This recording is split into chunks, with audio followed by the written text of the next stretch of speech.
so to speak. Let me ask the police chief if you would come forward, or whoever is going to be presenting on a staff basis on this item. Come on forward.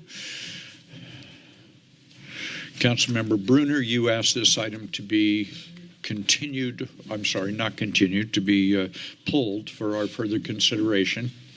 Let's let everybody get positioned, and then we will we'll take this item up.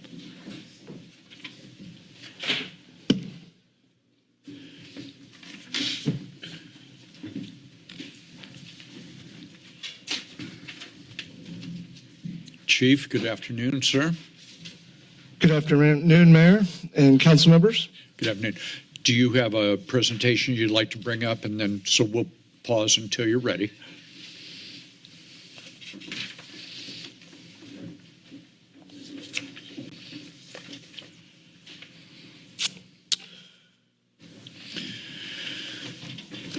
For those of you who are observing this either in chambers or online, item 15 is a 2024 State Homeland Security Program grant proposal regarding automated license plate readers. This is brought to us by the Chief of Police and has in the packet the grant application terms, conditions, and so on.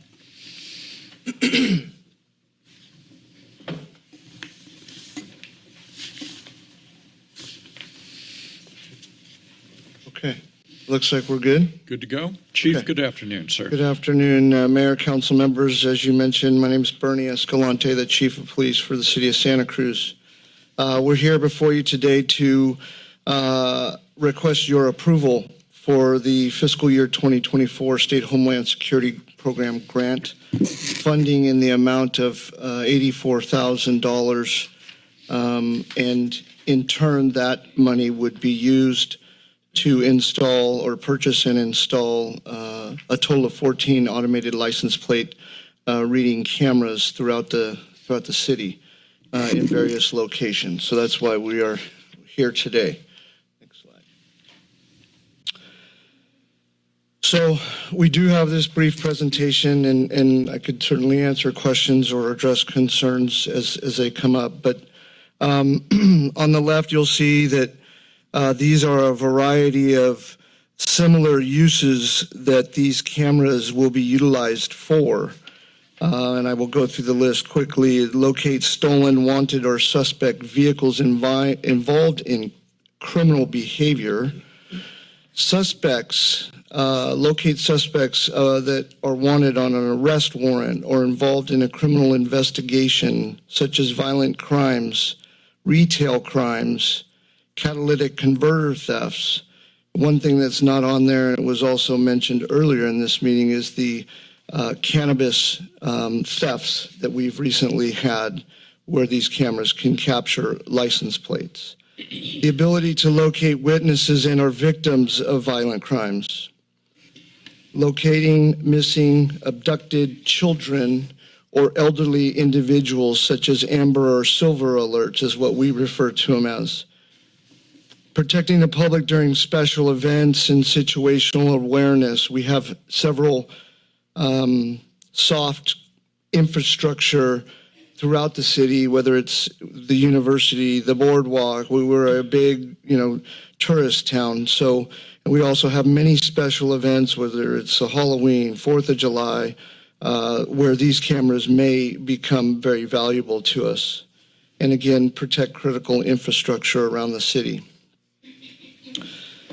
On the right side here, some of the cameras, sort of what they do or what they don't do.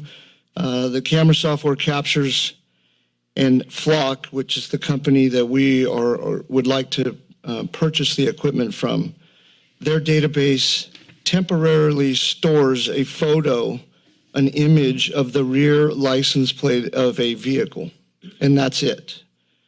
It does not produce facial recognition or any personally identifiable information. We also, I wanted to mention, we also have Hector Solomon Valdez, who is the director of the local government affairs at Flock Safety, who's also online to also address any sort of security or authentication concerns that come up with this sort of equipment. But it has multi-factor authentication and single sign-on identity management tools.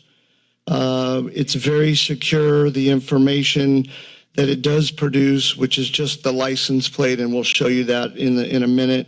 The information is secure with Flock, and I will let him address those sort of questions and concerns. The original policy that we sent in with the packet, which was about 21 days ago, has been looked at, and we do have some areas that we do need to revise, and one is to address Senate Bill 34, which clearly restricts the use and sharing of our data. So in other words, we cannot share the information that we have with any private entity, federal or state government, outside of the California state. We can share with other jurisdictions within the state of California. Next slide. So again, some of the misinformation that is out there about what it does or what it doesn't do. Again, it does not provide any personal identifying information. It does not identify or have any facial recognition software. It is not video surveillance. It captures an image of the rear of the vehicle, the license plate of the vehicle. It's not a continual running video surveillance system. It does not do traffic enforcement, such as red light citations. The policy that we have clearly prohibits the use for any sort of immigration enforcement, harassment, or intimidation of protected classes or personal use by any law enforcement personnel. Only the data collected related to the rear of the license plate on the rear of the vehicle is used as a pointer system and as an investigative tool of potential last known location, and it also provides us with leads to follow up on related to criminal acts and behavior only. The data retention currently for the Flock Safety Company is a maximum of 30 days, and then the information, the image is deleted. At that point, if we have not identified that image as potential evidence or as evidence in a crime that we are investigating, the information is deleted. We do not retain it any further. If we are going to keep it, it now becomes evidence in a case and is attached with a case number and is part of that overall investigation. I will point out that there is some discrepancy as far as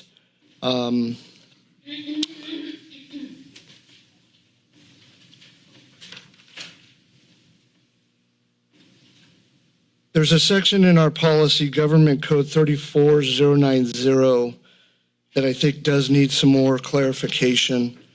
That government code, in essence, basically says that information shall be retained from any sort of video monitoring system, is the way it's described, up to a minimum of 1 year. I've gotten 3 different interpretations as far as whether an ALPR qualifies as a video monitoring system. So I've gotten everything from it does not qualify to Lexipol has it in their policy. My assumption is their attorneys put it in there believing that it qualified. We also have Stephanie Duck from the City Attorney's Office who did the research, and it is her opinion that it is not clear whether it qualifies. So I have 3 very different opinions on that case, on that particular topic. But as of right now, our policy says, unless it is qualified as evidence to a crime, it will be deleted in 30 days. To the data sharing, the ALPR systems are restricted to law enforcement personnel only, with official and legitimate law enforcement purposes for accessing the system. The system, you can audit the system to determine why or who accessed certain information. And in order to access it, a criminal case number or incident number needs to be entered into the system for them to allow you access to any of their information. Photos generated by the license plate reader devices will not, they are owned by us, the Santa Cruz Police Department, and will never be sold or shared by Flock.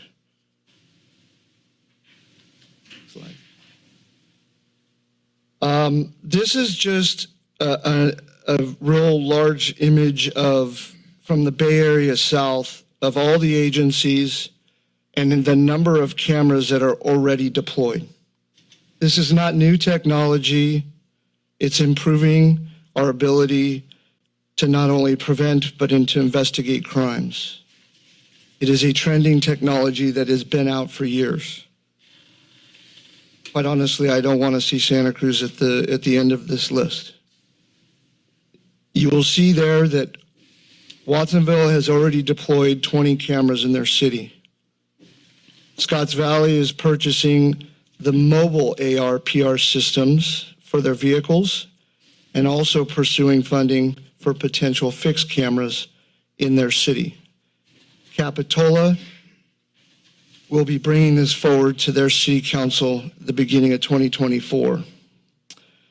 I will also add that UCSC is currently beta testing a system at their gates.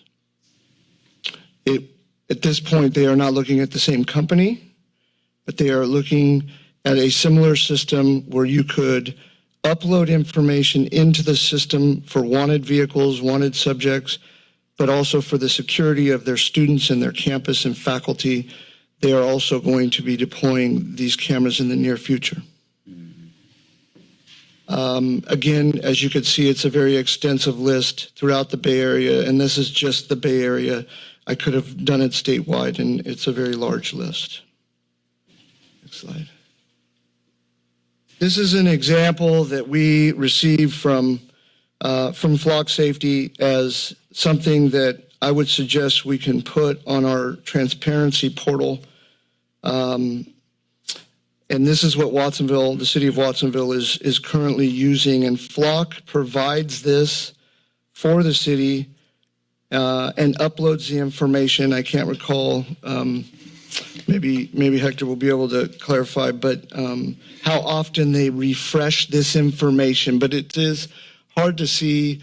What it basically does is it reminds everybody the different policies as far as prohibited uses, acceptable uses, what it detects, what it doesn't detect, the hot list policy, access policy, and so on.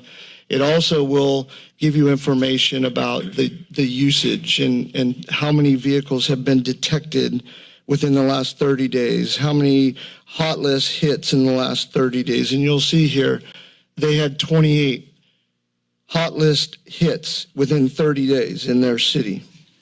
They just got these cameras literally a month or two ago.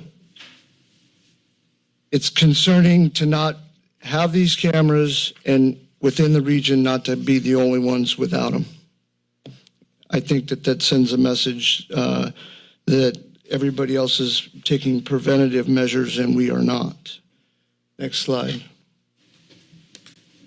This is exactly what we receive, and that's it. I have no idea who the registered owner is. I don't know where they live. I don't know what they do. This is entirely the information we get from Flock Safety, and this is it. You'll see that the license plate is blacked out. We did that on purpose for this presentation. But other than that, we receive the license plate, the date and time, the location of the camera,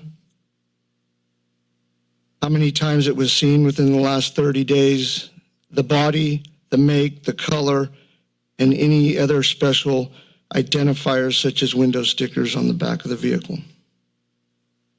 The camera is fixed. It's not, it's fixed in a static location.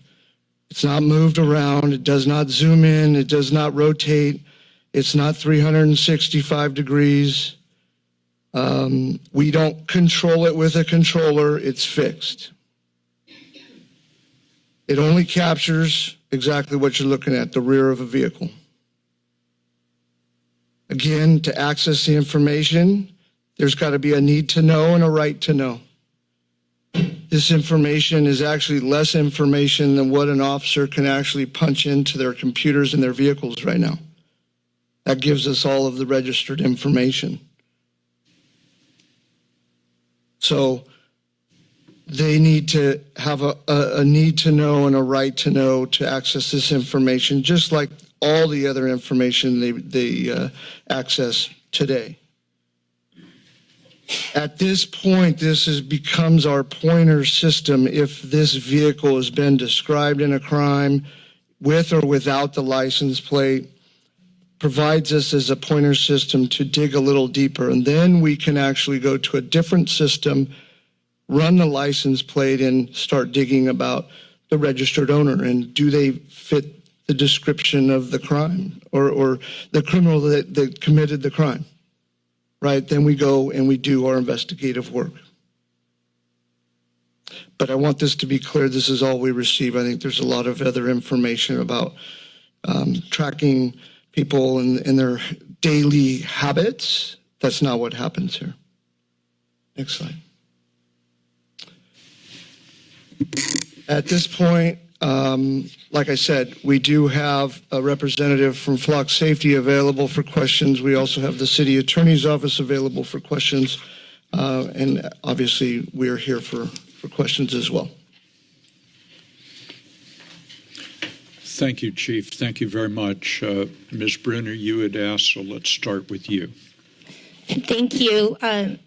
Thank you for bringing that information. It answered some of my questions, and I know I pulled it because we did receive many concerns from the community around what this system entails, what it would do, and concerns I know I take very seriously. I worked really hard in 2020, 2021, facial recognition software and eliminating any kind of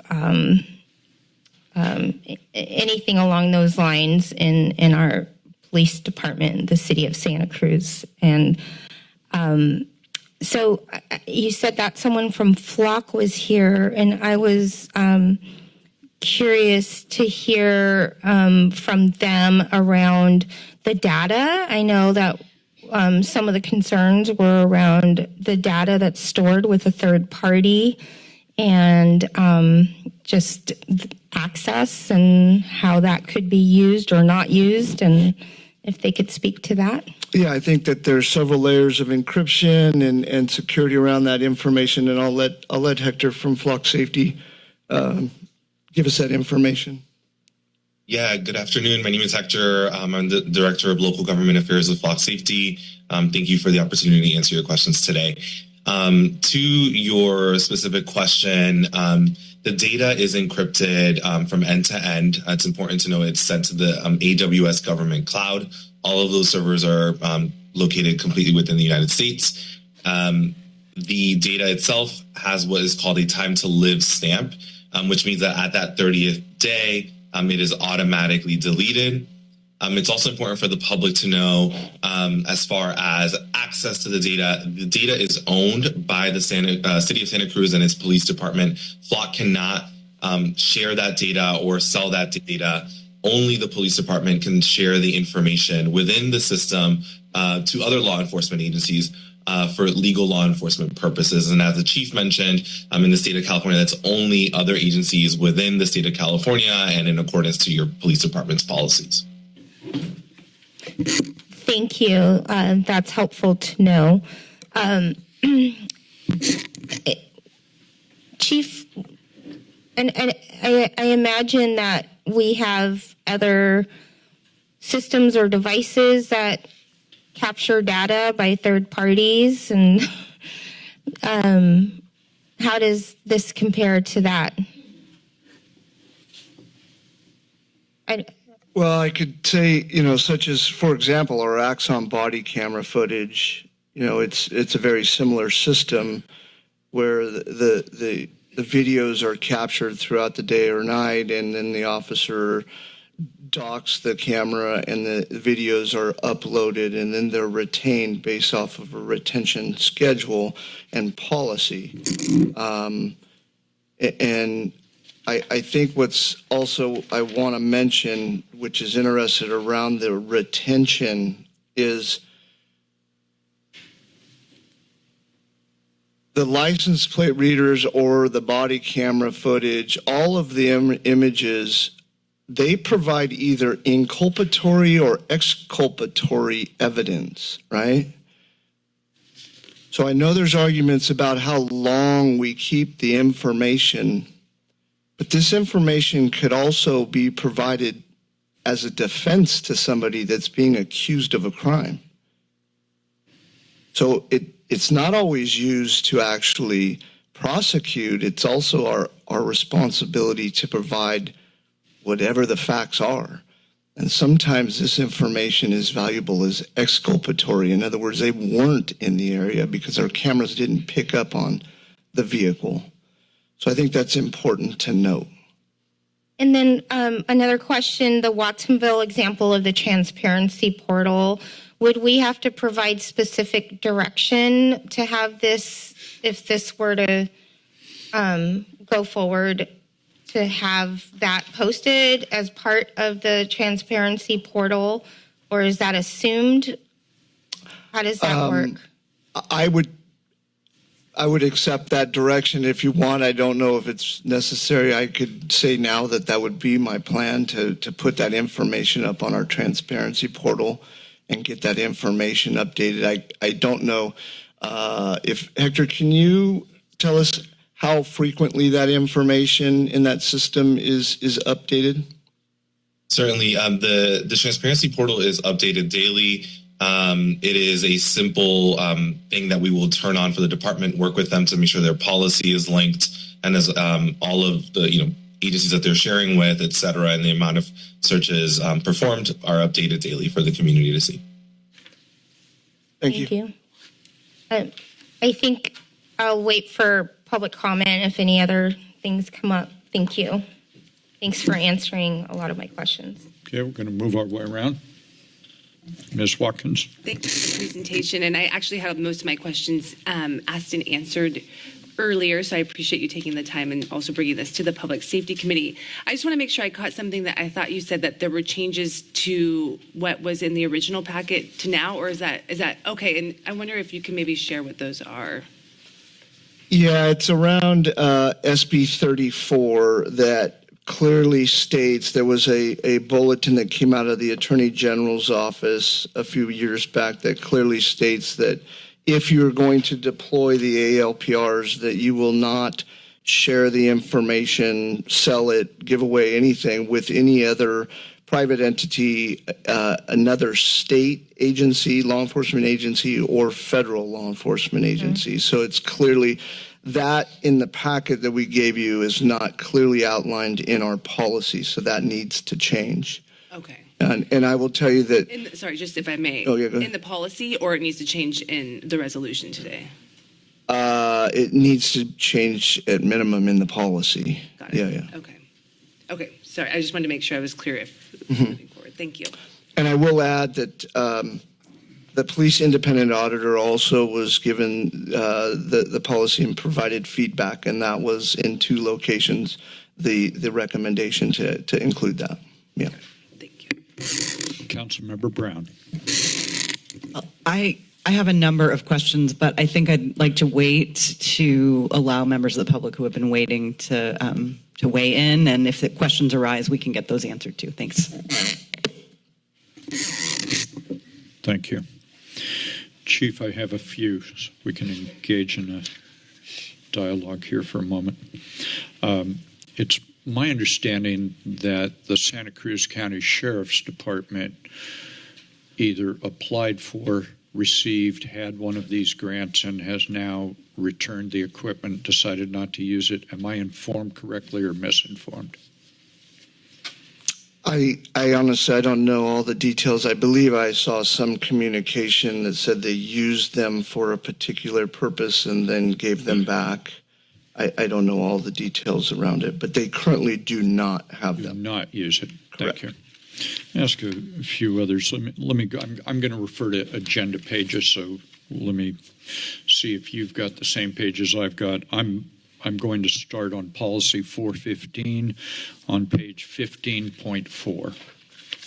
I'll wait till you're ready.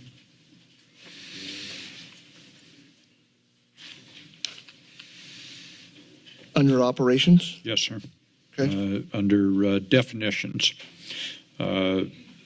just before 145.2, the sentence before that, it says that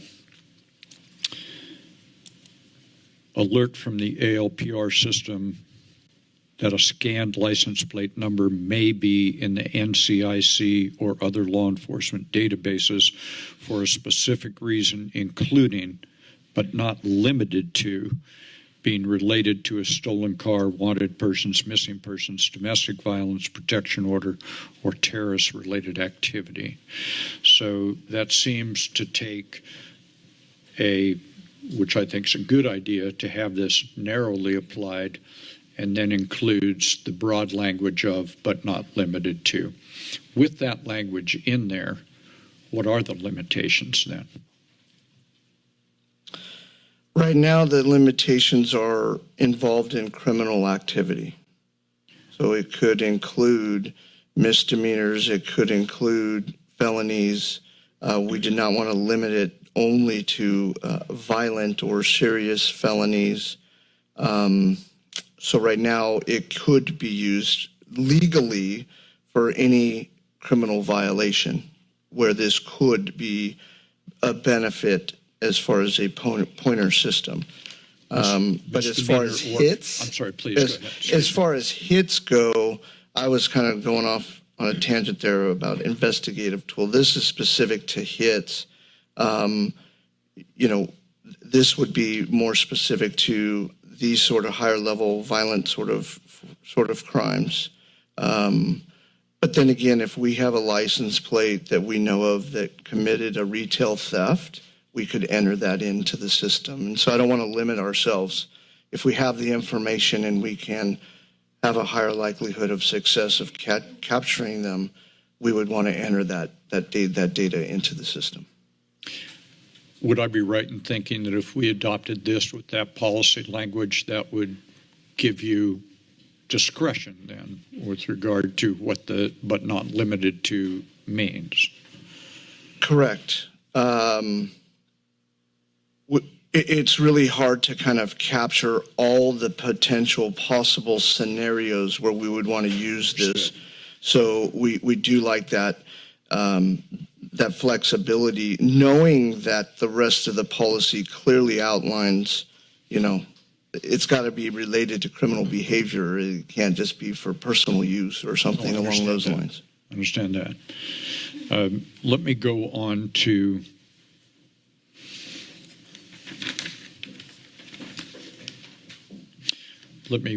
in order to go forward, go backward. On the first page of the agenda report from your department, in item 1 under the recommendation, it indicates that the body would send this letter and so on no later than December 31st, 2023. Is that a deadline for applying? Is that what that is? Yeah, I'll do my best to answer, and I might ask my PMA to be more thorough. But essentially, the application, we've applied for the funding and specifically for this equipment. Okay. With the OR3, which is the Santa Cruz County Office of Response, Recovery, and Resilience. Mm-hmm. They've approved that, but wanted council approval of what the money was going to be used to purchase. That is due by December 31st, correct? Understood. Thank you. Let me move over to page 15.5 in our agenda packet, and let me go to the question under administration in 145.3. Okay. In the last sentence of that paragraph, which relates to the administration, it says it may also be used, I'm assuming is the ALPR system, it may also be used to gather information related to active warrants, homeland security, electronic surveillance, suspect interdiction, and stolen property recovery. The two there that are of concern to me that I'd like to hear more about is used with regard to homeland security. That's of interest to me. And it can also be used for electronic surveillance, which it was my impression that earlier in your presentation it couldn't be used for that. Mm-hmm. Now this says it can be used for that. Help me out. Thank you for that. Regarding the homeland security, originally the thought behind that was related to domestic terrorism and somebody that was of concern that may be coming to our city or going to another city. I will tell you since then, and after discussion with the independent police auditor, we will be removing homeland security because of SB 34. You cannot share that sort of information. So homeland security will not be included in the final draft. The electronic surveillance, where that comes from, and I will give a prime example. I think it was about sometime this last summer. We had a robbery involving a firearm down on Soquel near Pacific Avenue. We got a good description of the vehicle and the license plate. We were able to enter the license plate into the flock system. The city of Roseville pinged on the vehicle in their city. What the city of Roseville was able to do was provide us information of every place that vehicle went within their city, every camera that it passed by, in other words. That's where the surveillance part comes in. And it's very valuable during the course of a criminal investigation to be able to show that these 4 suspects went to 4 different locations. If we're looking for the gun that was used in the commission of the crime, we may not find it at the registered owner's house. We might find it at one of the other subjects that were with the people during the commission of the crime. So that's where the surveillance part comes, where you can actually say, okay, they passed by this camera at this time. Well, now they went by this camera at this time. So you can actually start picking up maybe, again, I'll use an example of if a child is abducted, we would want to know the general path of that vehicle if we're looking for the victim. That becomes very valuable. Let's take a look at 415.3.1 under ALPR Administrator. We good there, Chief? Yes. Where we are? Good, thank you. In the first sentence there, it says the administration deputy chief shall be responsible for developing guidelines and procedures to comply with the requirements of Civil Code Section 1798.90.5, et sequitur. Has that been developed? It has not. And the reason for that is because we needed to clarify, and as I've seen with, running the policy by the independent auditor, we still need to clarify the retention rule, right? So before we start establishing these guidelines and procedures now, I wanted to get clarification because now we can establish exactly what those are going to say. Would you be developing these pursuant to that portion of the policy manual? Would you be developing and adopting that portion prior to implementation? Yes. And we will post that on our transparency portal as well. Let me go down to 415.4 operations. In section B there, it says the ALPR may be used in conjunction with any routine parole. I'm going to try this one more time. I'm sure I can get the English words out in a moment. An ALPR may be used in conjunction with any routine patrol operation. So with regard to any routine patrol operation, that sounds different to me than what I think is being advanced here, which is there's something that's already a problem. There's somebody's kidnapped somebody's committed an armed robbery, whatever, you're trying to track them down and that kind of thing. That's not a routine patrol operation, or maybe it is, but it seems like routine patrol operation is a very wide net. Patrol operation can be, I'm patrolling on the street. I live on Market Street, and they decide to trigger this on for some purpose. I'm going to go in a minute to this, how this system works, actually physically works, but that seems rather at variance with the more narrow-casted way that you folks are presenting this. That seems a broad net as opposed to a narrow cast. As part of our routine patrols, we're always looking for stolen vehicles, and I'll use stolen vehicles as a standard routine patrol operation. Day or night, you have a hot sheet that you're looking for these cars. That hot sheet only applies to the vehicles that are stolen within the county of Santa Cruz. So where this could be utilized is if a stolen vehicle goes by an ALPR, a hit will alert the officers that there's a stolen vehicle at such and such location and allows them to go find that vehicle. The next sentence reads, reasonable suspicion or probable cause is not required before using an APLR. This again seems to me somewhat at variance with the general characterization of this as very carefully narrow cast, only used in certain circumstances, needing lots of. This seems wildly at variance with that, where there's no probable cause requirement or reasonable suspicion. Correct. So an example of that would be simply a very broad vehicle description that was involved in the commission of a crime, and we can plug into the system, let's say a red Mazda pickup, and we don't have a license plate, right? So then at that point, we don't have reasonable suspicion or probable cause to look up a specific person's red Mazda pickup. But at that point, it gives us as a pointer system, it could give us all of the red Mazda pickups that went through the license plate camera at a particular date and time. And then we start digging a little deeper and we start looking at the registered owners of those vehicles, start seeing if they match the description, if we have a suspect description of the crime.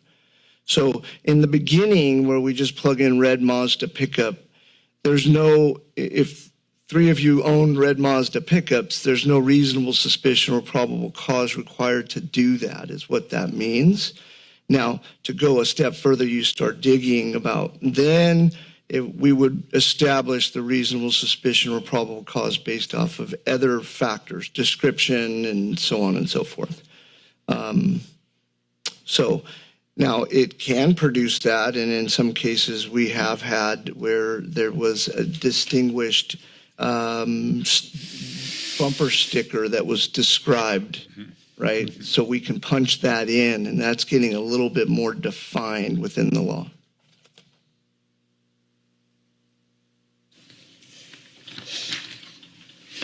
On page 15.9, ALPR data detection browsing audits.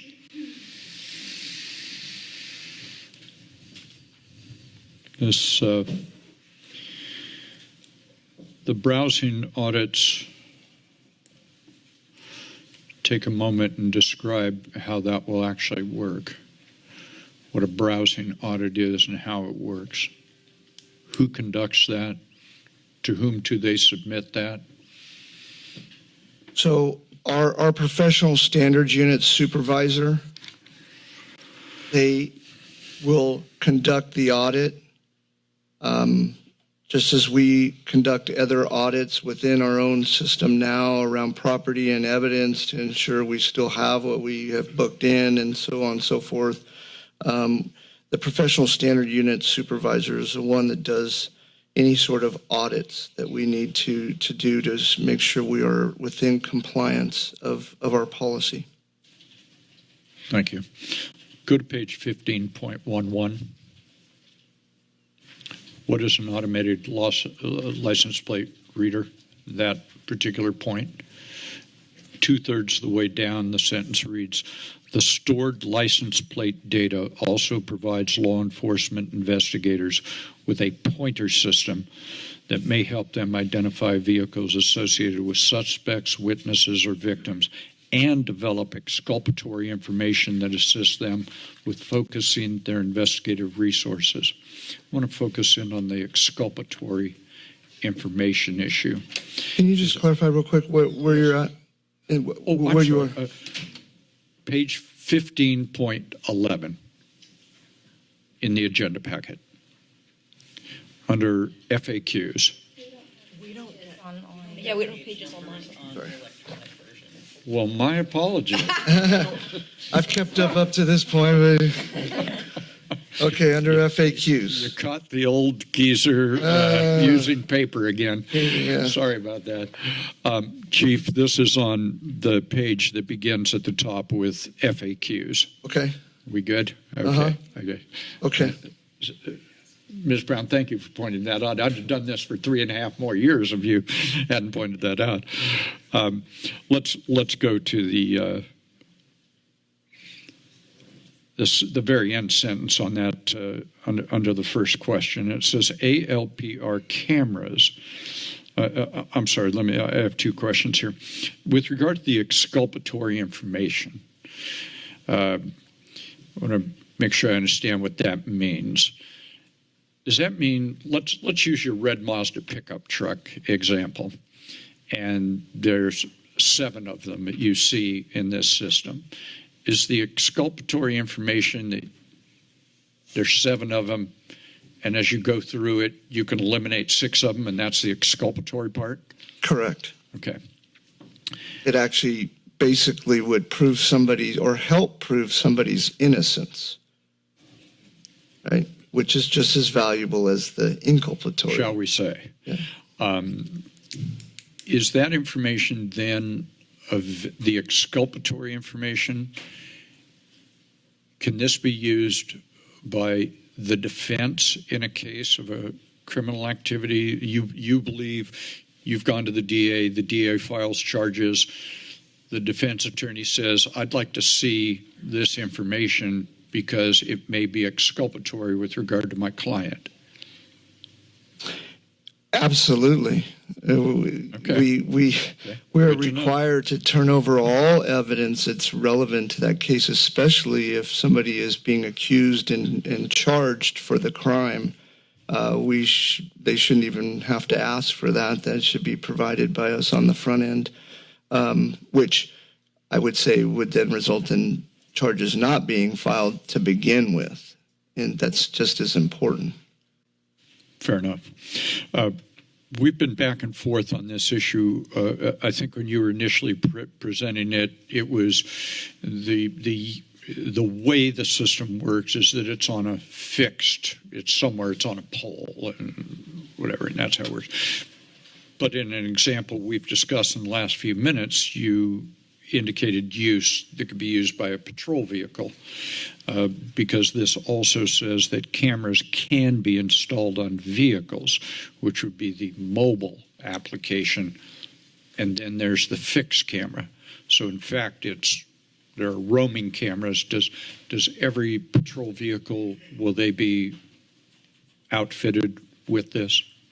No, we wanted to make sure that that was presented to all of you, that it does exist, it is an option, but that is not what we're pursuing. We're pursuing the fixed cameras. So the example that we discussed where someone's driving down, a police vehicle is driving down Market Street was not a good example because you're not going to have one of these license plate readers in a patrol car?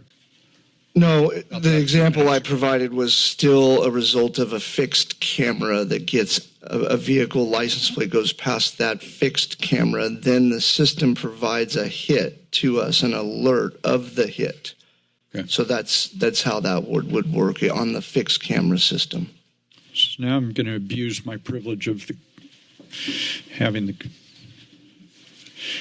for a moment longer, if I might. Let's talk about how this physically works. How many of these will be in the city, and roughly where will they be without compromising your, law enforcement issues here? Is this going to be at basically busy intersections around the city, or where and how will these be deployed?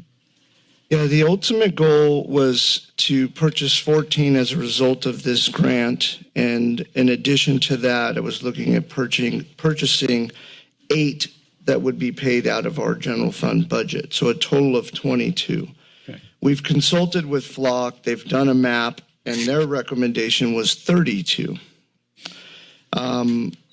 So the plan for now would be to start with the 8. By the time we get the funding and the processing for this particular grant that's before you guys today, that won't be until the end of 2024, by the time they process it and all of that. So at one point, if we had the 22, my goal is to first have every location to come in or go out of the city covered. That would be my goal. So you're talking Highway 1, River and 1, the Murray Street Bridge, all of SoCal, those locations. And then the other ones would cover some of the more major intersections within the city. The one that is currently being used was used as a result of an uptick of about 2 years ago of some shootings that we had in that neighborhood. I went to the neighborhood and had a community meeting with them, the residents, and they thoroughly appreciated and actually wanted more than one camera in order to prevent, hopefully, any further shootings, and if there was one, give us a higher likelihood of success of capturing the ones responsible to any additional shootings. Let me see if I understand how the actual physical system works. So let's assume there's a camera at Ocean and Water, a pretty busy intersection. You're already in the city, but pretty busy. I would imagine that might be on the list of potential intersections. And the technology is on there. It's employed. This is where my understanding of it ends. Is this a constant streaming of information? And then when you, the police department says, 1999 res Mazda pickup, is we have reason to believe this was involved in a residential burglary. Mm-hmm. Then the technology sorts through the constant stream and says, aha, at 12:32 p.m., a red Mazda, 1999 red Mazda pickup truck proceeding west on such and such turned left onto Ocean Street. And here's the picture of that vehicle and their license plate. Is that how it works? Yeah, that's how it can be used as a pointer system for us. I don't believe that they do all the way down to the year of the make model. Yeah, fair enough. But generally speaking, the real issue I'm interested in is this is on all the time. Yeah. And Mayor, I can provide some kind of some insight if you'd like on exactly how it works. Pretty good job actually describing the way that the system works. And there's a couple facets, right? There's the proactive side of the system in which a vehicle passes by, a camera at the entrance of your city. The license plate is flagged as being associated with the stolen vehicle. One of your officers in their patrol vehicles will receive an alert within 20 seconds, letting them know that vehicle has been seen by that camera at that location. That's important because it's a potential crime, right? There's a stolen vehicle, so that's something to be investigated, and there's potentially other crimes that are going to happen. At that point, your department's policy comes into place, and then they will determine, they will clear that alert. They will, and then determine, what the next steps would be. So that's the proactive side. And then there's the investigative side, which means that the cameras will be taking images of the back of each vehicle that passes by. If and when there is a crime reported, your department will, using the different filters, depending on what has been provided to them as evidence, then search the system, right? But they only can search it if there is a case number per your policy and go into the system. In order to protect privacy and not have a long-term retention of data, at the 30-day mark, all images that are not searched and downloaded and placed into the evidence system are completely deleted and no longer retrievable. And so that's really how we provide a investigative tool that's useful, because many times, things are not reported right away or there's not enough evidence, but still protect privacy and try to balance both of those out. Thank you, sir. I appreciate that. Can I provide one piece of clarification too? This is not a system where we will have an individual sitting at a desk and monitoring all of the cameras. Okay, so it has the proactive side that will only give us an alert if the vehicle's license plate is in the system because of a crime that has been committed associated with that vehicle. The other piece to it is the reactive side, that you can utilize it as an investigative tool based off of a limited vehicle description and or a description that includes the license plate. Thank you. Thank you. Appreciate it. Anyone who's with further questions by council? Seeing here none, we will reserve the right when the matter is back before the council. Anyone who wishes to provide public comment, this would be your opportunity to do so. Ms. Bush, do we have anyone online? Mr. Brokaw, we'll start with you, then we'll toggle back and forth, in person, online. Good afternoon, sir. Good afternoon. I requested extra time on behalf of the ACLU to present arguments against. Thank you, sir. Sorry, really quick, Mayor. I didn't get that email, so how long are we getting? Let's go ahead with 5. Let's start with 5. Thank you. I want to nominate you for the first award at the ACLU Awards Banquet for the Weed Whacker Award. If you need a weed whacker at home, I will go to Home Depot and buy you one because you just did a magnificent job. Thank you, sir. I've prepared a 2-minute speech in case I didn't get 5. So I will go through my 2-minute speech and then I will add, please. This is a toy. It is not a tool.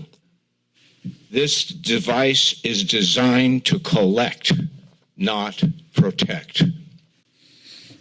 You have to know who you are looking for and their license plate number for this device to help law enforcement.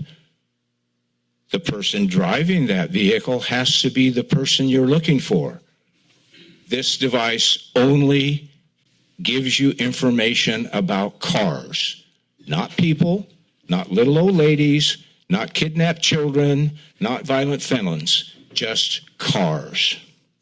In and of itself, it solves nothing and collects everything. The most senior law enforcement officer in Santa Cruz County, Sheriff Hart, practiced openness and transparency by meeting with the ACLU in advance of deploying ALPRs in a short stretch of SoCal for a short period of time. He then returned them. Sheriff Hart has no plans for further development. This is transparency at its best and accountability at its best. SCPD has demonstrated neither. There is no documented crime wave for which this device will solve. It is a device looking for justification. To date, there are 31 letters against in your packet and not one in favor. ALPRs have been in beach flats for 2 years. When the head of SCPD was asked about their efficacy, did they solve any crime? The written response was, I don't know. When asked to share the traffic stop data with the public, the written reply was, I don't have the manpower. The law requires SCPD to compile stop data on an Excel spreadsheet and transmit it to the state attorney general periodically. If SCPD does not have the manpower to press send to share a document, who will they assign to manage the data generated by these toys? A vote for this device will be remembered in November. Do not advance this request. We, the people, we demand that you reject this absurd request. At the very least, hold a town meeting on this subject. This is one decision that will affect every single resident and every single visitor to this city. I got a number of things to talk about based on what I've heard. But one thing I'm prepared to say is we're talking about an $84,000 grant, but that doesn't mention the ongoing $66,000 per year to maintain these devices. So I think the budget is not properly presented. We have heard through your questioning and the answers that the policy for this is not yet ready for prime time. We should not be buying surveillance devices until we have a firm policy that everybody agrees on. Now, because I used to live in Palo Alto, I've worked in that general area for 40 years, I continue to read their newspapers. Menlo Park had license plate readers, and they don't anymore. One of their officers was busted for using the data to track his girlfriend when they were not together. Okay, you can have all the laws in the world, but if you have somebody who wants to get around them, they'll get around them. That's why this guy has a job. Stanford Police Department and Santa Clara Sheriff's Department entire data now belongs to a hacker. It is being held for ransom, and they have yet to pay or decide to restore their own data. Data collection is very, very slippery, and we don't have any assurance whatsoever that Flock will follow our requests or our policies. Thank you very much. Thank you. What color would you like? Thank you. Online.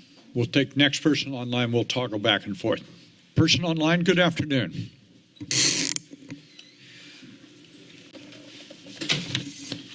Three, two, one. We're going to take next person who's in chambers with us. Hi there again. My name is Rhonda Reyna. Boy, this sure sounds like a Hegelian dialectic and a snake oil salesman pitch, because there is nothing safe about this. Have any of you read the Constitution of the United States of America? Because this is a violation of my Fourth Amendment right. This is an unlawful search and seizure. It's a violation of the California Constitution, Section 1, right to privacy. I see an easy lawsuit here. I'm so glad you gave me the list of cities to go after, because I'm going to start suing them for violating my constitutional rights. You are absolutely opening up the city, and I would encourage all members to start filing lawsuits against this. This is absolutely unconstitutional. My medical data has been stolen. My retirement data has been stolen. The company I work for 3 weeks ago had a cybersecurity hack. There is no way Flock can say that this system can be protected and the data isn't going to be stolen. And so I absolutely reject this. And if any of you uphold the Constitution like you swore oaths to do, and Chief, I really don't understand your thinking on this. I don't know who put you up to this. It sounds like the unelected United Nation with our unholy alliance with Klaus Schwab and the World Economic Forum and the WHO, and I'm looking at the open air prison slaughter of women and children in Palestine, and I don't want Santa Cruz to be like that. So I really am going to appeal to your humanity here. Leaders in Santa Cruz, do not follow suit. How many of you grew up here? Look after us, protect us. This is not safety. It's the opposite. You did a great job trying to throw out some stuff, but I've had police officers lie about me. I've had police officers file false evidence against me. They are untrustworthy. So, I don't know who put you up to this, but, get a new job. We have a person online. Let's go with them. Good afternoon, person online. Hi, this is Peter Gelblum. I'm the chair of the local chapter of the ACLU. When these things get posted at every entrance of the city, I can just see Visit Santa Cruz's new motto: "Come to the city of sun, surf, and surveillance." Every single person coming into the city is going to be surveilled. What are we doing here? Look, there is no need for this massive invasion of privacy. There is zero, and this is my biggest point here, when you compare to the certain invasion of privacy, there is no evidence, I stress, no evidence that ALPRs improve public safety or reduce crime. There is none. You didn't hear any from Chief Escalante. You didn't hear anybody from the person from Flock. There isn't any such evidence. So why are we doing this? And it's going to cost a lot of money. As Mr. Brokaw said, $66,000 a year at the low end for maintenance of these cameras. The city, as I understand it, it's in a fiscal emergency. We don't have that money to spend. This list of neighboring cities with ALPR, to me, is not comforting. It's frightening. We do not want to add our name to that list. The data. The data can be hacked. We've seen this over and over again in entities that have vast protections. All data can be hacked. The only way to guarantee that the data is not hacked or obtained by anybody else is to not collect it in the first place. And I mean that. That is the only way to assure that. And finally, I want to point out something that the mayor referenced, that the law requires the SCPD, before implementing a system, to establish guidelines and procedures. The mayor focused on that, and the chief answered directly, they do not have those guidelines and procedures yet. They're not done. So, but he says, well, I'll post them on the internet before we implement. That's not the point. The point is for you, as our elected leaders, to know what you're approving before you approve it. You need to know the details of these guidelines and procedures, which are crucial. Their retention, their guarantees of accuracy, their audits, their training, vital stuff. And you will not have that before the vote today. You need to have that, as the mayor suggested, before you decide whether to approve these at all. I strongly urge you to reject this request, to order that no ALPRs be installed in the city, and in an absolute minimum, to put this off, hold a public meeting that was held for the Beach Flats ALPR, as Chief Escalante said. There's been no public meeting about these at all. Thank you very much for your attention. Thank you. Good afternoon, sir. Ms. Bush, while the gentleman's approaching, do we have other people online? How many? Two more. Good afternoon again, sir. Good afternoon. My name is still James Ewing Whitman. I wish the community member who was told to be able to comment in 2 or 3 minutes was still here, but there's so many things around me when I look around that remind me of the film Idiocracy. Well, I will say this about 2 or 3 minutes, and that is, I used to say when I was presiding in the legislature that in public agency time, everybody can run a 4-minute mile. So there you go. You're on. I appreciate that. I mean, I'll contact my friend later. It's good to see him. There's just so many red herrings being discussed here. Like, what's really going on? I don't know. For example, cameras like these were suggested by the previous police chief, Andy Mills, in 2019 in the lower area next to the boardwalk. I read this thing and I did some research on these cameras. I know when I was living in Europe in 1986, I learned that they had cameras that would give you tickets for speeding. What's not really being discussed, and I wish that everybody, including myself, had access to my YouTube channel that had over 430 playlists, where over 316. Their title was Leo and Youth, because the only people being thrown under the bus more than law enforcement, peace officers, and emergency responders are teachers and youth. So these devices are actually pretty innocuous. It seems like, from what I've read about them, they are operating in the light spectrum that we can see. And human beings can see between 3 and 5% of the 100% visible light spectrum. But the wireless in this room and the wireless technology, where you guys rubber stamped 27 different intersections from Santa Cruz to past State Park Drive, they're operating in spectrums that are actually very dangerous, and they're very dangerous. I wish I had an hour to talk about those subjects. So once again, there's issues that are of real concern that aren't really being discussed. But it's really kind of indifferent when you look at this $84,000 for this expense and how injured people can get from, just regular Wi-Fi or their earbuds. That's just pennies. The $84,000 is pennies, because how important is everybody's health in reality? It's priceless. Thank you. Thank you, sir. Next person online, Ms. Bush. Good afternoon, person online. 3, 2, 1. Good Hello? afternoon. Nope, we'll take a minute. Can you hear me? You got to react faster than that. Come on. Person who's here in chambers, person online, be ready to go. Yes, hi. I'm actually here for the discussion about 180 SoCal, which apparently has been pushed. But in any case, I do have something to say on the topic of networked devices, and IoT, and industrial IoT, as it is in fact the sector that I operate in as a business and corporate entity here in the city of Santa Cruz for decades. And I can tell you this, is if you read in the news, you'll understand that there's this thing called the CHIPS Act. And this is a multi-billion-dollar effort by the government to bring sourcing back to the United States. And the reason for this, well, there's many and varied, but primarily it's the veracity of your supply chains.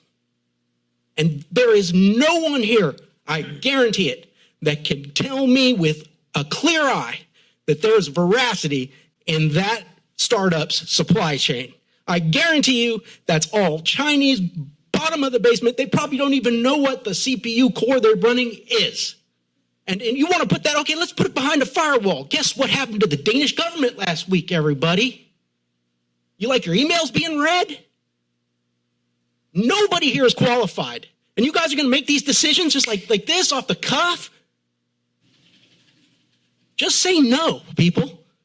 If there's still time, you can make sure that your supply chains are verified. You can make sure that the servers that operate the cloud, which means somebody else's computer, are within a legally mandated border that we can actually control and sue the firm if they do have a breach.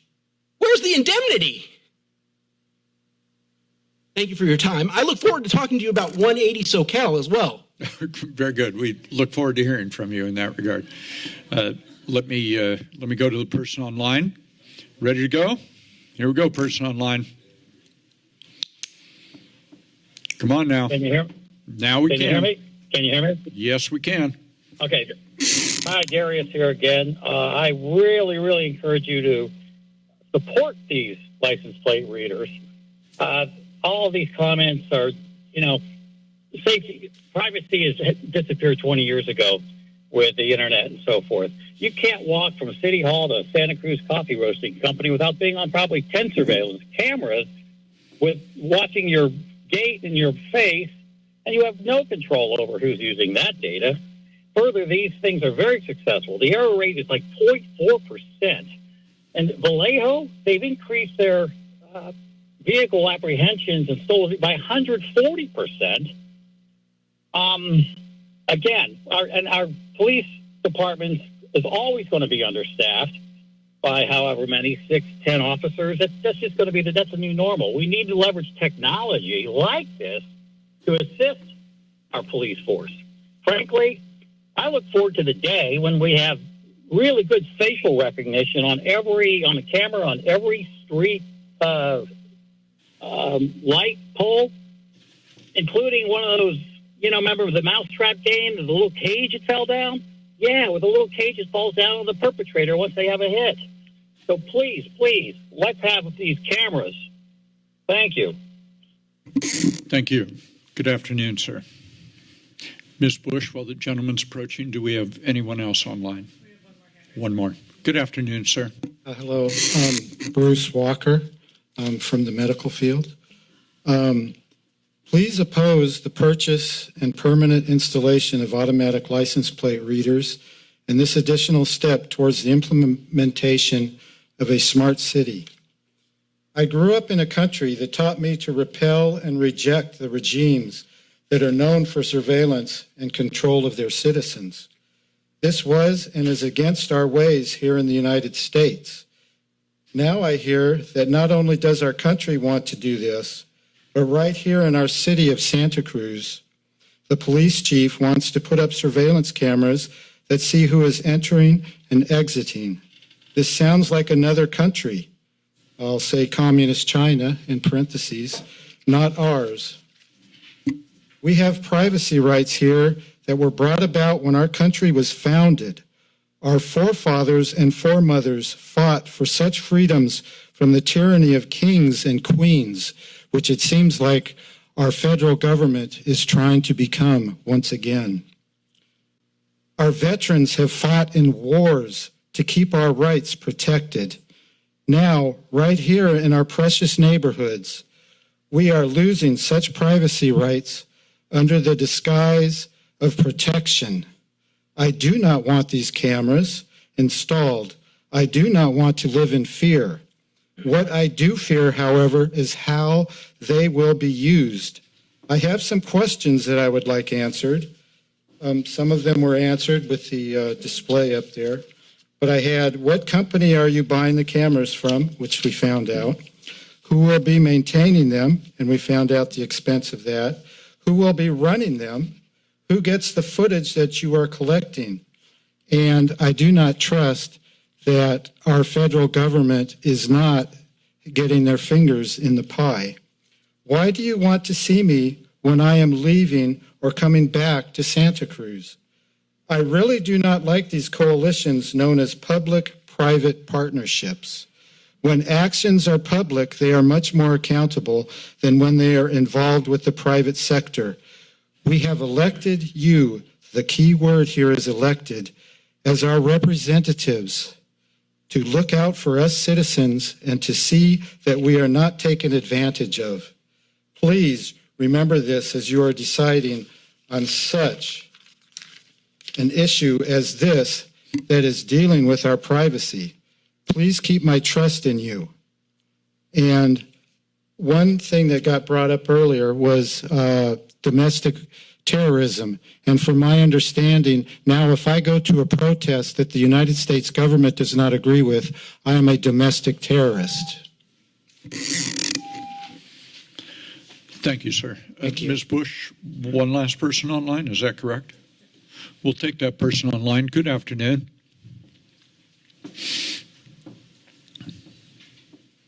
Three, two, one. Matters back before the body.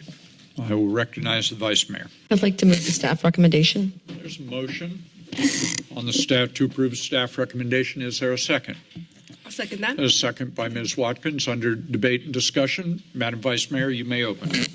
I hadn't intended to speak to this. It was on the consent agenda, and I think that's why we didn't get a lot of public correspondence in opposition on the consent agenda. It's generally assumed that we'll just kind of move forward with this item. I would like to say I saw this sticking out of Mr. Brokaw's pocket, and I'm sure many of us have those. There's Teslas driving around that are filming us everywhere we go. Everywhere we go, we are being filmed and recorded and tracked, whatever we're doing, right? To me, this tool is something that our local law enforcement can use to help keep us safe. I've been victim of, had my family been victim of, friends, businesses, victims of various crimes throughout the years. And to me, after meeting with the chief and understanding how it works, it seems like a tool they could have in their tool belt to help keep the community safe. And when it was brought before public safety, I really supported it then, and I support this now. So thank you. Thank you. Ms. Brown is recognized. Thank you, Mayor. I'm going to go ahead and ask a few questions now. Some of them have been answered from other council members' questions. Some points have been raised that I also have questions about, and so I'm going to just start there. I do have a few comments I'd like to make before we take a vote. On the question of cost, we have a cost for it. We have some estimate of what they'll cost to maintain over time. But I am interested in better understanding what the actual cost will be for the department to maintain, use, and the other associated costs. And I'm thinking in particular about related question. So one question on costs for ongoing. What are we looking at here? It is general fund money that's going to be spent for this. Two, and this is cost, but also how will this happen? Training officers to use this technology. How will officers be trained? And we don't have the guidelines yet produced. I'd also like to know how will officers be trained to ensure that they are not misused.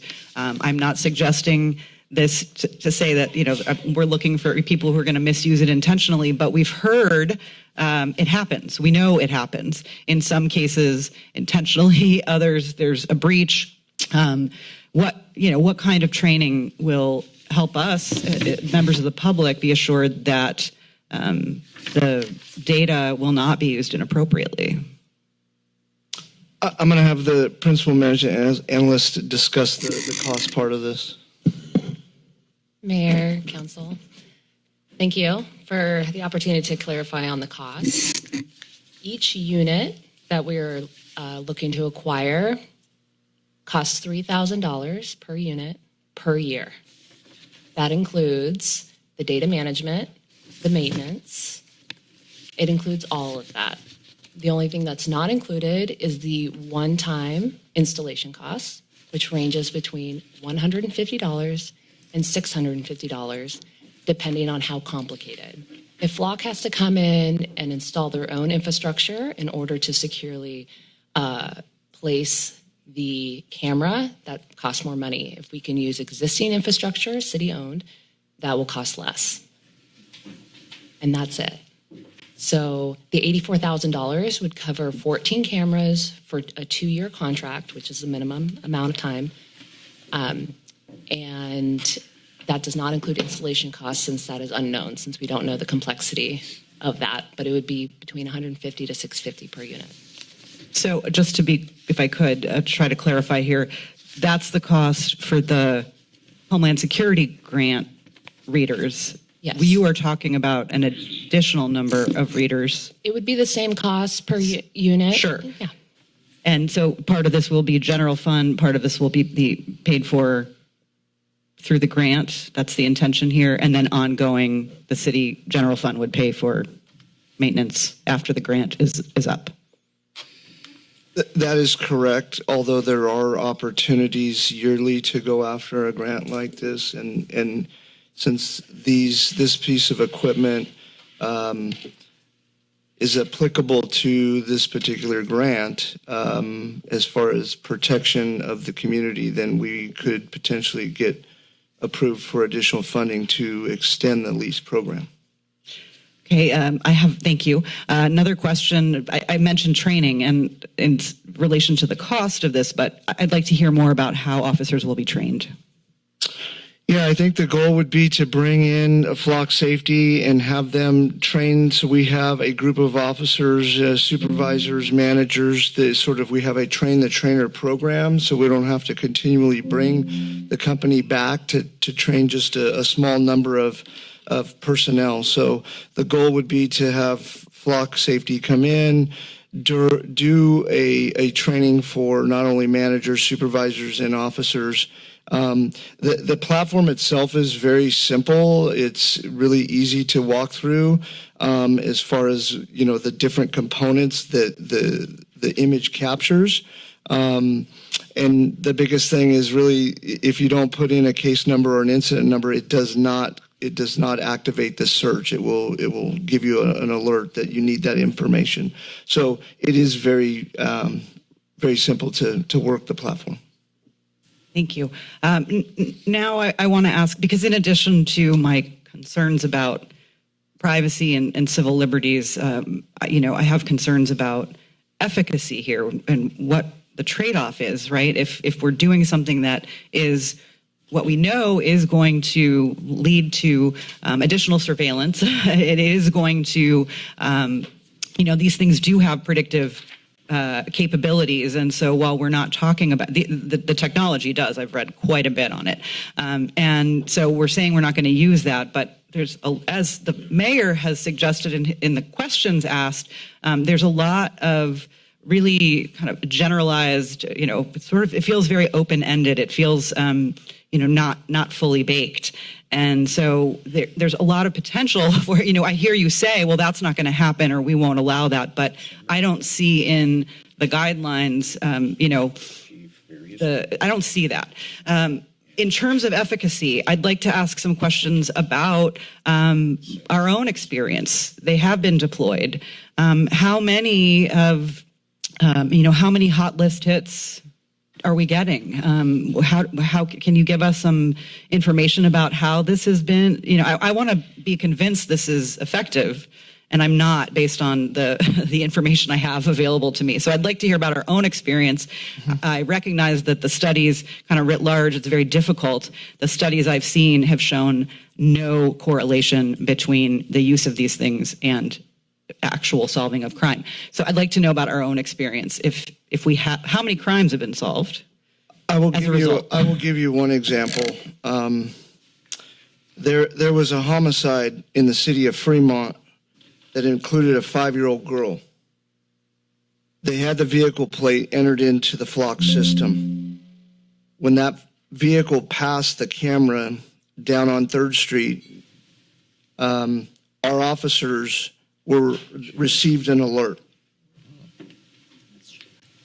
That information was immediately relayed to officers working patrol that day, and they stopped the vehicle as it was leaving the city going over Highway 17.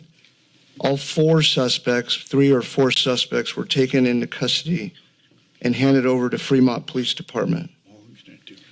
Okay, so that's one. Just wondering about the... I can give you another one. Yeah. Well, I'd like to actually have a better sense of the numbers, right? I mean, the examples are compelling. I understand that they're important.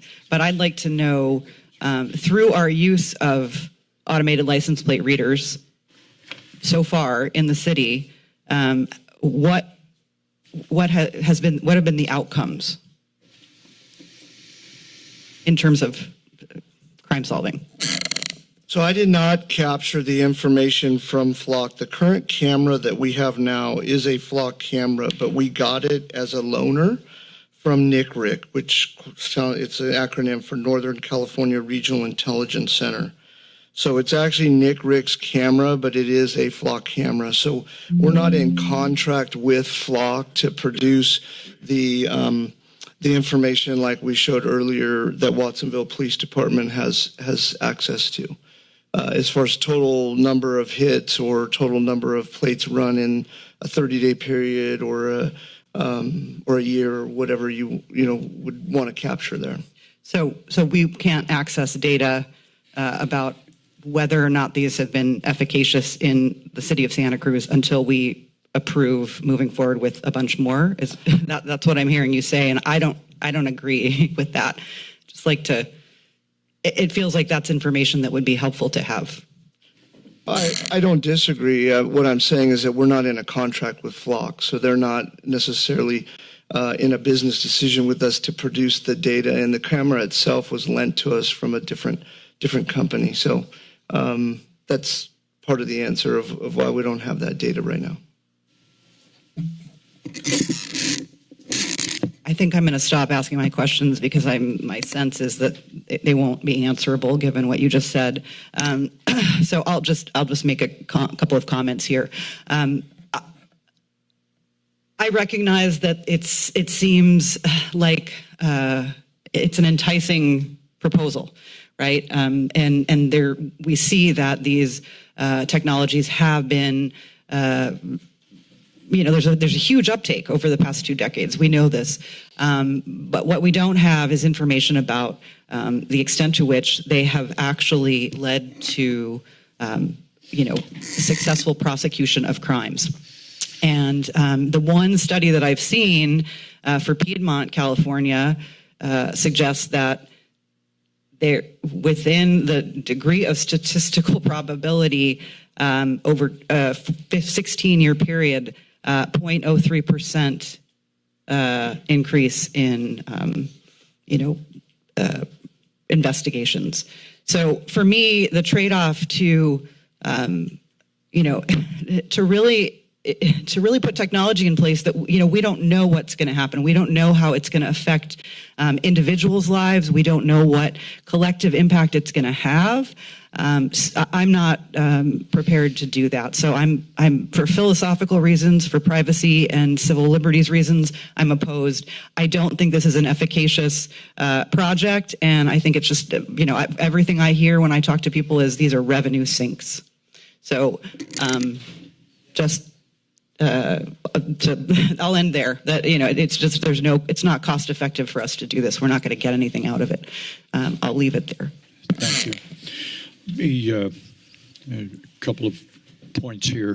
One is, I'm wondering if the vice mayor, who is the maker of the motion on the table to accept and move ahead with this, would be willing to accept a substitute motion which would continue this item to our December 12th meeting. And let me ask you that, and then if you are, I'd be glad to open on this, or if you'd like a further explanation, I'd be glad to do it. I just have one quick question first, if that's okay. Certainly, of course. My question is, let's say if you're driving down 41st Avenue and the red light cameras, can you explain what kind of information those are capturing? How is it similar or dissimilar than this? Do you know? Do you have any idea? Actually, I don't. I think, quite honestly, I think it's actually capturing more information because they end up sending you a notice in the mail. So then somebody at that, whether it's the camera itself or the police department, separately runs the license plate to determine where to send it. The other piece to that is that I believe those cameras actually capture images because, as somebody said earlier, they were very accurate. It's not the car that commits the crime, it's the driver, right? And so that's why in this particular system, it's simply a pointer system. It's just a piece to one of our tools, potential tools. A camera that you're talking about at some point has to be able to prove that you were actually the driver that drove through the red light. Right. And so I think that's just a little final point or question I'd like to just bring to everyone's attention. Okay, you don't agree with this, but you do go to Capitola, like they're capturing you there. And so it's just, to me, it just seems a little ridiculous to say that the reason you don't want this is to protect our privacy when it's happening everywhere. To that end, I'll let you speak, and I'll continue the item if that will make the rest of my colleagues feel happy to get more information. The substitute motion. Thank you, Madam Vice Mayor. Is that agreeable to the second of the motion? Could you explain you mentioned Certainly. I'd be glad to do that. Are you going to second? Would you like me to explain it first, or would you like second? Okay. So my view is this, that as this sits here today, I can't find my way clear to vote for this. I think I might be able to, on the 12th, if we can continue this and we can, in a more complete way, Chief, discuss potential amendments to your policy that you have here with regard to operationalizing this grant, should we apply for it and should it be received. And there's no surprises here. The items that I've raised with you during our colloquy here would be the items that I would like to discuss at greater length. That may get me to a point, presumably that would get me to a point anywhere where I may be able to vote for this. And so, but as it sits today, and I want to thank the Vice Mayor, if that's acceptable to you, and the second of the motion, that now is a substitute motion before us, and that would be my desire to continue the item to our December 12th meeting, have the opportunity for anyone who wishes to engage you in discussions. For my part, those discussions will go to the issues we've already discussed here in open session and see if there are changes to the policy with regard to operationalizing this, which might address the concerns that have been raised. I can see the city attorney is hovering at his microphone. Thank you, Mayor. I would just recommend, should that be the direction, that the agenda description include a review of the policy itself as opposed to merely accepting of this grant application and authorizing the... Clear to you, Ms. Bush? It is. Clear. Agreeable to the maker of the motion? Second? Agreeable? Any objection? Just follow up briefly. Today would not be an appropriate time to direct modifications to the policy because it's not on your agenda. Exactly. We can engage in those conversations, and when it comes back, then that would be the appropriate time and place. Further on this item, Ms. Brown. Just really quickly, I do want to make the point that what I see is the difference between a fixed camera for red lights or speeding. Those images are captured when people actually violate the law. It's very different than just tracking people and, thinking about, how are we going to figure out which red Mazda, right? When 9 out of 10 of them are not involved. It's a very different use of the technology. So that's where I just wanted to make that clear. Chief, my last comment is this. I have great faith in you and the women and men who work in our police department. I do not believe that you would do things that are untoward. I know you. You are a known quantity in our community. I have great respect for you. We are, however, a city of laws, not a city of individuals. And so before we move forward on this, I want to make sure we engage in more conversation with each other about this. Clerk will call the roll. Thank you, Mayor. If I could just really quick, the turnaround is going to be really tight for the 12th. The packet does go out in a week and a half. We'll have it to you before then. Councilmember Newsom? Aye. Brown? Aye. Watkins? Aye. Bruner? Aye. Kalantari Johnson? Aye. Vice Mayor Golder? Aye. And Mayor Keeley? Aye. Motion passes and so ordered.